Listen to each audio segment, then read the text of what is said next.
should start from before you come to the seminary, for many reasons. If you haven't started, you're pretty late. So hurry where you are. I meet many people about their ordination process. In 2 cases, the people are referred to me. If you fail ordination exam 3 consecutive years, it comes to my attention to investigate why they fail ordination exams. And if you don't get calling for 3 years after seminary, it becomes my attention. So I would like to prevent it. 3 years with no ministry opportunity is painful enough. So we need to get ready. I hope that if among you, you don't have a clear idea what to do with your ordination, see me after this. Or you have a problem with the ordination, the candidacy process. This is a big concern. After you get into the ministry, it's a little bit too late. The environment without ordination is rough. It's not very protective environment to work with the church with no ordination. It's pretty vulnerable. And I know many cases that session provides lip services. Oh, we'll ordain you. Come on, join us. And then they don't keep the promise. Because if you're ordained, they have to pay good chunk of more money. Yeah. Pension, Sure. Yeah, is pension. 32% Yeah. of your salary. That's an additional amount, 32%, other than your salary that church has to pay. You don't get this check. It goes directly from treasurer to General Assembly. So it's a huge amount. The way that church saves the money is not ordaining you. As long as you are not ordained, they are not obligated to pay. So it's my concern. And how to secure the placement when you graduate is a big concern.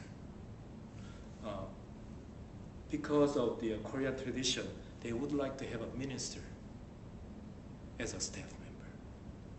But in order to be ordained, you have to have a call. So that's the difficulty comes in.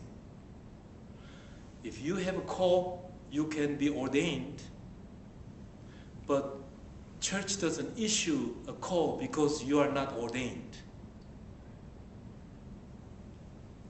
So it's a Korean thing. Koreans love to have a world best preacher in their congregation. So they're looking for the best preacher and best minister in the world. But unfortunately, you are not best in the world. So how do we make a compromise somewhere in between? Realistically, you really have to work on it. Prepare yourself if your goal is to go to Korean congregation. If you don't want to work with a Korean congregation, that's fine. But are you ready to deal with other situations? So this is time for you to struggle and pray about it, and where is my ministry interest, and how do I prepare for myself, and all these questions. Even take off for a year as an internship type, I strongly encourage you to do that. Because when you graduate seminary, you probably want to have a ministry of your own, full-time ministry. If you take a time to prepare yourself, would be rather during the seminary, not after the seminary. If after the seminary you take the time to search, you're unemployed. And your resume shows that you're not successful in getting the placement.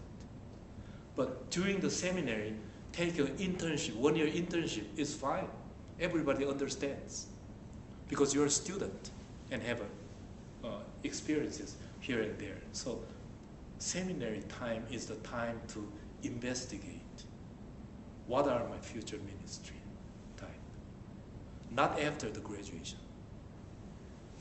People try to get out of the seminary as early as possible, but with no clear goal. That's a not very smart idea. Let me finish here. Open to question, discussion, dialogue. I'm glad to hear from you about Generation K.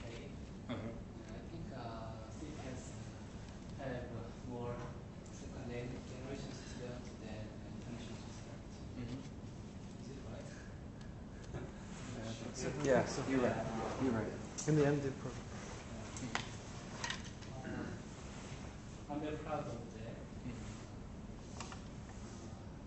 However, I got a shock when I heard our story from Sungi yesterday. Most 50%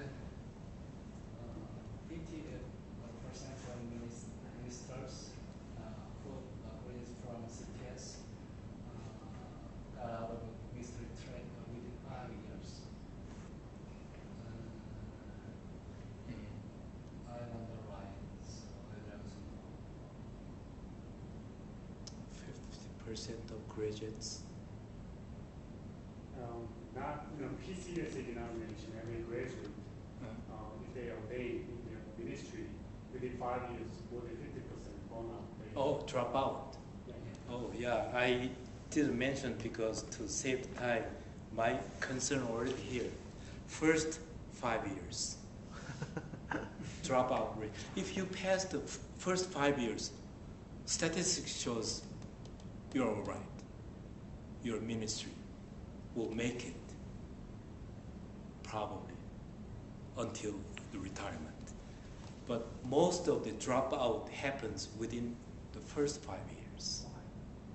Well, it's not just for Korean churches, but in the overall, the nationwide, 50% drop out in the PCUSA.